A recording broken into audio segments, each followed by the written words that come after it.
Suspense. And the producer of radio's outstanding theater of thrills, the master of mystery and adventure, William N. Robeson. Each year, thousands of short stories roll out from a multitude of typewriters and march across the pages of our magazines toward well-deserved oblivion. Few are memorable. Fewer still are classics. They pass the time and are forgotten even before the paper in which they are written is reduced to black ash. But occasionally, a story is written that is a true classic, an unforgettable tale. Listen to such a one now, as Joseph Cotton stars in Ambrose Bierce's weird and wonderful story of the Civil War, An Occurrence at Owl Creek Bridge, which begins in exactly 1 minute. Another visit with Joe and Daphne Forsythe. Joe? Joe, stop reading that paper and talk to me. I'm listening. Go ahead. Well, I was talking to Mrs. Snyder today. You know, she's the one whose boy had 31% less cavities. Uh-huh. Well, she thinks that we should buy bigger savings bonds. Uh-huh. She says that when people can afford it, it makes more sense. Oh, she says there are a lot of different denominations. They start at $25, but then there are $50, $100, $200, and even $500 bonds. Is that so? A purchasing price? Uh-huh. I thought so. Joe, what did I say? You said that United States savings bonds are a safe, easy way of investing. I did. That they help guard our country's freedom. And? They're the best investment in America's future. I said something else, too. Oh, yeah. You said that the total accumulated compounded semi-annual interest of the Series E savings bond will amount to 93 1/3% of the original purchase price. Well, now, how did you do that? Husband's trade secret. And now, Occurrence at Owl Creek Bridge, starring Mr. Joseph Cotton. A tale well calculated to keep you in suspense.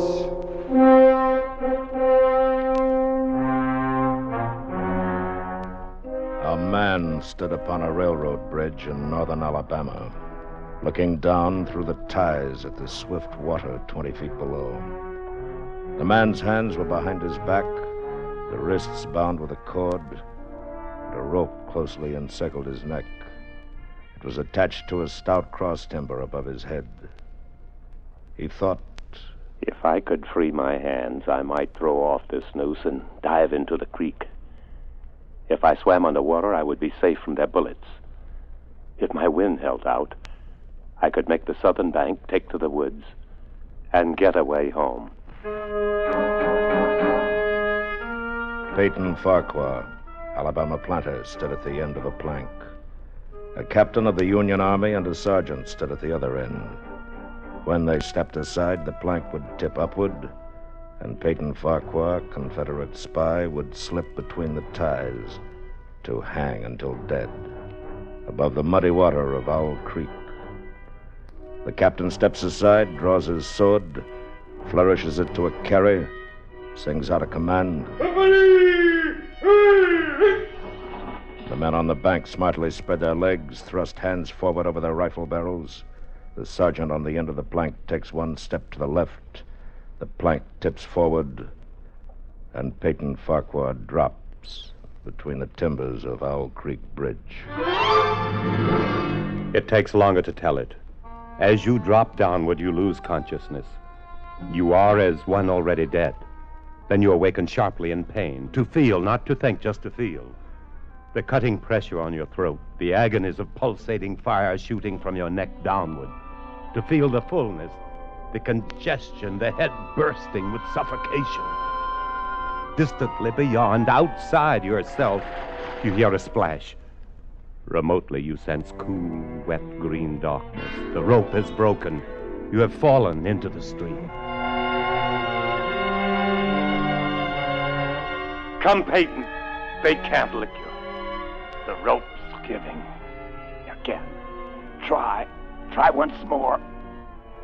That does it. Now, you must breathe when you come to the surface. You must breathe quickly. For if they haven't hanged you, and they fail to drown you, You can't let them shoot. There he is! Down there at the You dive deeply, but above the ringing in your ears, you hear the volley of the rifles. And as you rise toward the surface, you meet shining bits of metal singularly flattened, the distorted and spent bullets oscillating slowly downward past you. One catches you in the collar. It feels uncomfortably warm. You snatch it out. And this gray piece of Yankee lead reminds you of the gray uniform on the soldier who is responsible for your being here. It was only night before last when the soldier had ridden up the driveway as you and your wife sat under the magnolia trees in the cool twilight. Evening, sir. Evening, Corporal. I wonder if I might trouble you for a glass of water, sir. Well, of course. Oh, don't disturb yourself, Peyton. I'll go fetch it. You're most kind, ma'am. If you'll indicate the Oh, well, nonsense. You just sit a spell with my husband. You look as if you could do with some rest. Yes, ma'am. Reckon I could. I'll be back in a jiffy. Thank you, ma'am. Whose command are you with, Corporal? Colonel Tolliver's, 13th North Carolina. We get so little news down here. How are things going at the front? Not good, sir.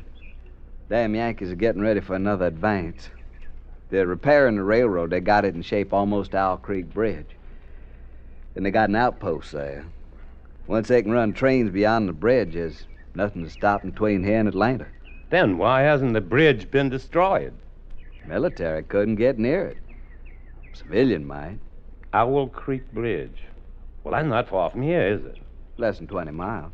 You say they have an outpost there? Which side? T'other side. There's nothing on this side but a couple of pickets half-mile out on the railroad and a single sentinel at this end of the bridge. And this bridge is important. Sure is. Well, what if it were destroyed? Hold up the Yankees several weeks. Now, suppose a man, a civilian like myself, should elude the picket posts and get the better of that sentinel. What could he accomplish? Well, I was there a week ago, just before we had to pull out. There's a heap of driftwood come down last winter's flood. It's caught on the trestle at this end. Looked mighty dry and tendery to me. I see. Fellow with enough gumption might get through and set fire to it. Ought to burn like tow. Yeah, it should. Here's your water, Corporal. Right out of the spring house. Oh, thank you kindly, ma'am. My, that's cool and nice. Well, I reckon I better hit the leather. I got a lot of riding ahead of me tonight. Well, good luck to you, Corporal, and thank you for your information. You'd be taking a chance, sir, but you couldn't do a greater service for your country. I'll remember that, Corporal. Bye, ma'am. Bye, sir, and many thanks.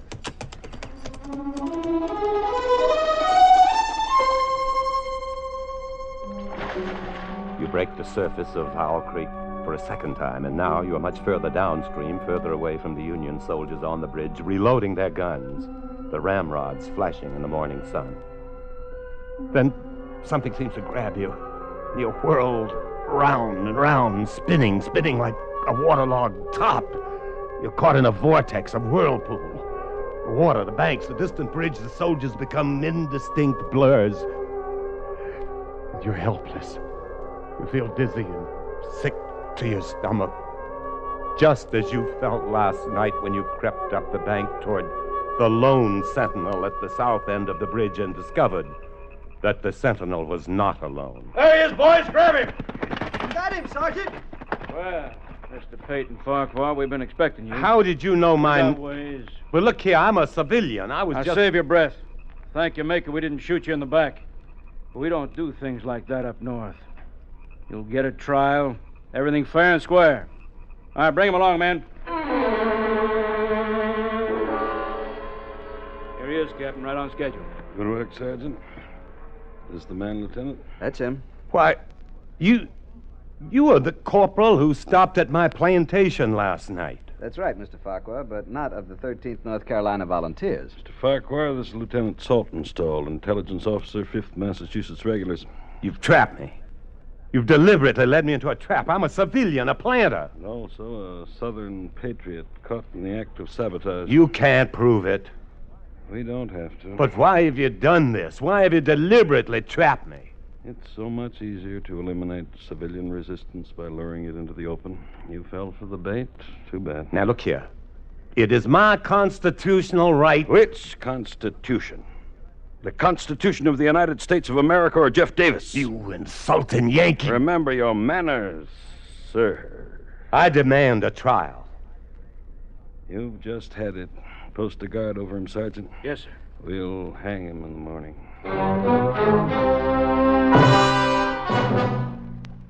In a moment, we continue with the second act of Suspense.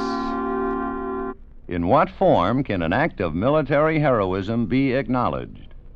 In one example, the form is a rectangular blue ribbon set in a gold-colored metal frame of laurel leaves, worn centered over the right breast pocket of the uniform. A bronze oak leaf cluster may be affixed to the ribbon for each subsequent award of the same decoration. This is the emblem of the Distinguished Unit Citation, awarded to units of our armed forces and those of our allies for extraordinary heroism in action against an armed enemy. One of America's newer military decorations, it is designated to recognize activity on or after December 7th, 1941. The Distinguished Unit Campaign streamer is blue, with the name of the cited action embroidered in white.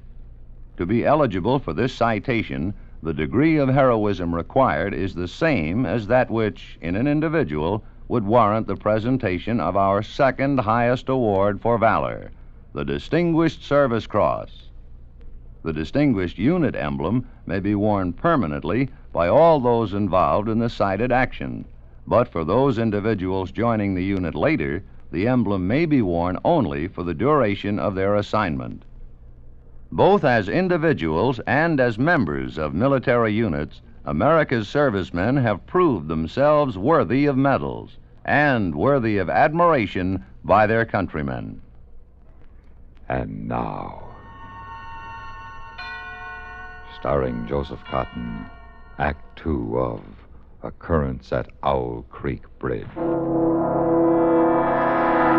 But they didn't hang you. The rope broke and the whirlpool carried you away, and now you realize that the whirling has stopped. You open your eyes. You're lying on the southern bank of the stream, out of sight of your enemies. Safe. You leap to your feet and run into the woods south towards home.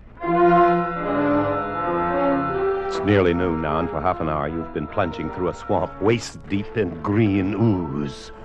Your neck hurts constantly, your head throbs, and your tongue is thick. Gnats swarm before your eyes, catching your eyelids. Mosquitoes buzz in your ears, drill deep in your hands and swollen neck. You can't go any longer. You slow down, you stop. You reach toward a palmetto root for support, and it slithers from your grasp and slides softly into the water. Water moccasin. Fear finds you at last. Terror, which stood aloof when you fled the executioner's bullets, now embraces you with clammy unction. A water moccasin. Now each branch and root seems to writhe under your glance. The swamp is undulating with certain death. You plunge on through the dark, stinking ooze, on and on, tripping, stumbling, never stopping. For terror rides your back, flogging you with the whiplash of fear.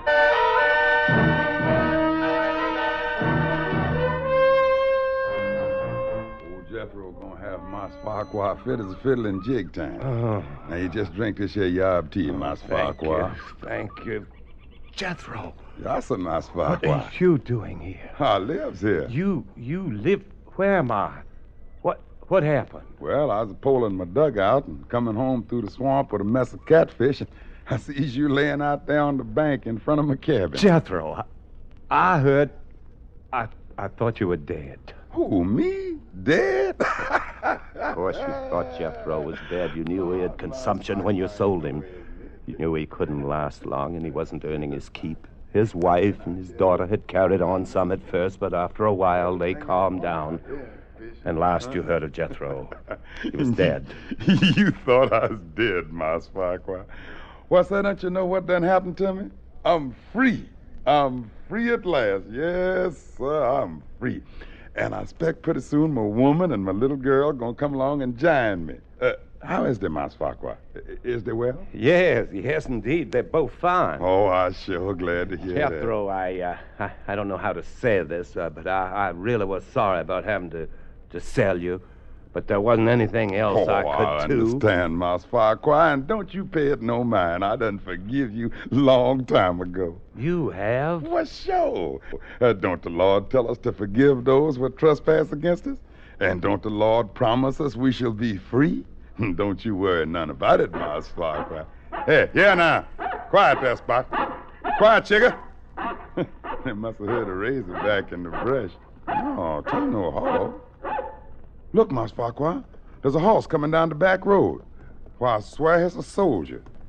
One of our soldiers. Corporal look like. Jethro, you've got to hide me. How come I gotta hide you, Mas Farquhar? Don't ask so many questions, you insolent. Mas Farquhar, you forgets. I'm free now. Well, then, just as an old friend of mine, please, just hide me. Don't tell that soldier anything. Well, sure. I reckon I can do that for an old friend, Mas Farquhar. Yeah. Here, you get on under this bed here, and I'll put the covers over the side. Have you come this far just to be turned in by a wool-gathering black who talks crazy? Hey there, If Uncle. Jethro knew this gray-clad corporal was really a Union lieutenant, he'd guarantee his freedom by turning you in. Unless, of course, he's planning to dispose of you himself. Yes. That's it. No, sir. He's going to do you in himself. If you run into this, Farquhar, don't tell him I was looking for him. Yes, sir. I remember not telling. Just keep minding your own business, Uncle. You'll live longer. Yeah. Y'all can come on out now, Mas Farquhar. I declare I don't understand none of this. You says not to tell him you're here, and he says not to tell you he's been here. Now, what's this all about, Mas Farquhar? Oh, it's nothing, Jethro, nothing. I owe the man some money, and I'm not ready to pay it yet. Oh, I see. Well, I wouldn't know nothing about that. Money's something never bothered me like it do most. Money and me's always been strange. Jethro, what are you going to do with that knife? What? Oh, I was just fixing to slit up some of them catfish I got in the dugout. Looked like you could do with a little food, Mas Farquhar. Oh, no, thank you, Jethro. I want to get home by sundown. If you'll just tell me which way I should go. Well, I don't rightly know, Mas Farquhar. I reckon from the way the sun's reclining, it'd be down the road that way. Yes, that should be about right. I ain't never been back, you know. Ain't never tried to go back since I've been free. Yes, yeah, I know. I reckon it won't be long till my woman and my little one comes here to me. Of course. If you get back, Mas Farquhar, if you sees them, you tell them I'm here waiting for them. Yes, I'll do that, Jethro. I'll do that.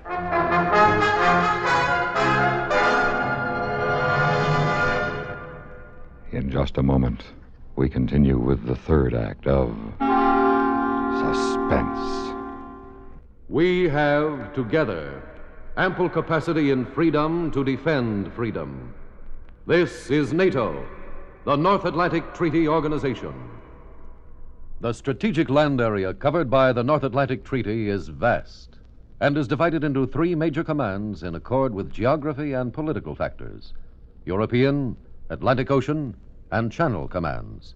Combined, these cover a land and water mass stretching virtually from the North Pole to the Tropic of Cancer, from the coastal waters of North America to those of Europe and Africa. The United States of America is a part of NATO. You should be aware of and alert to the programs and objectives of the North Atlantic Treaty Organization. And now, starring Joseph Cotton, Act 3 of Occurrence at Owl Creek Bridge. How long have you been running down this endless road? It's dark now. Is it night? No, the darkness is only the black of a sudden summer storm. That lightning flash clearly shows the white road ahead and the black silhouettes of trees along the sides. Another flash of lightning directly overhead. For an instant, you seem to see the soldiers of Owl Creek Bridge standing at the side of the road, rifles leveled, their eyes boring down the sights, aiming at your heart. Again, the lightning. And on the other side of the road, the gray-clad corporal sits astride his horse waiting for you. No, no, you can't get me now! This bolt of lightning strikes a tree ahead of you. And in the white, blinding light stands Jethro, black and grinning, knife raised in the air. No, no, Jethro, forgive me. He's gone now. Now you see dangling from each tree along the road a noose. Swinging in the wind, wherever you turn, wherever you look, a noose waiting for you. A noose which wriggles like a water moccasin. You are standing on the green lawn of your plantation before the high-columned entrance. The storm is over. The clouds are black and menacing all around the horizon, but through a break in the sky overhead, glorious sunlight streams down, bathing your garden and your house in heavenly light. You are home, and now you hear a rustle of crinoline, and down from the wide portico steps your beloved wife. She runs across the lawn, arms outstretched. Peyton, my dear, you're back, just as you promised you'd be. For this moment you have endured the agonies of this day, and were those agonies multiplied 1,000 times, they would be small price for the benison of this breast, the sanctuary of these arms, the security of these lips. You step forward to fold your wife in your embrace. The rope stretched tight, sang like a bowstring. Peyton Farquhar was dead. His body, with a broken neck, swung gently from side to side beneath the timbers of Owl Creek Bridge.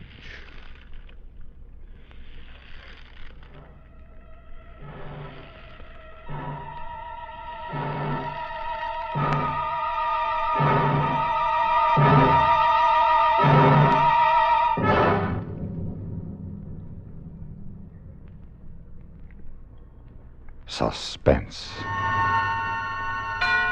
in which Joseph Cotton starred in William N. Robeson's production of Occurrence at Owl Creek Bridge, adapted by Mr. Robeson from a short story by Ambrose Bierce. Supporting Mr. Cotton in Occurrence at Owl Creek Bridge were Alan Morgan, William Conrad, Harry Bartell, Lou Merrill, Jack Crucian, and Roy Glenn. Listen. Listen again next week when we return with the youngest guest star in the history of suspense, 7-year-old Evelyn Rudy in Dog Star, another tale well calculated to keep you in suspense.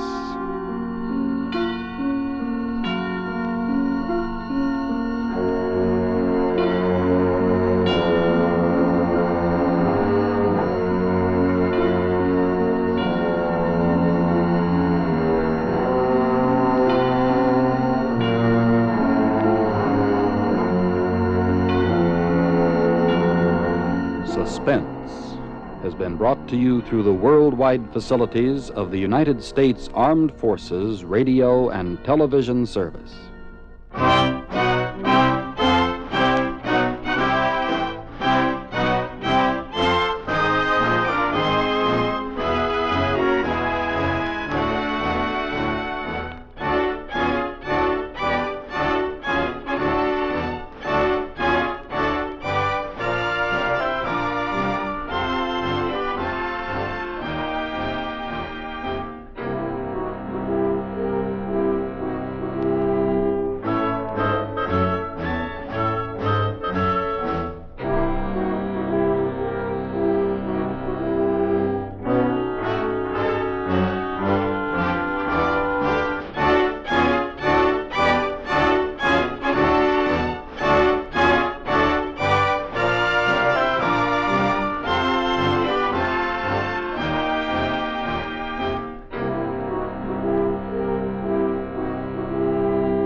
You've been listening to the OTR Gold Network.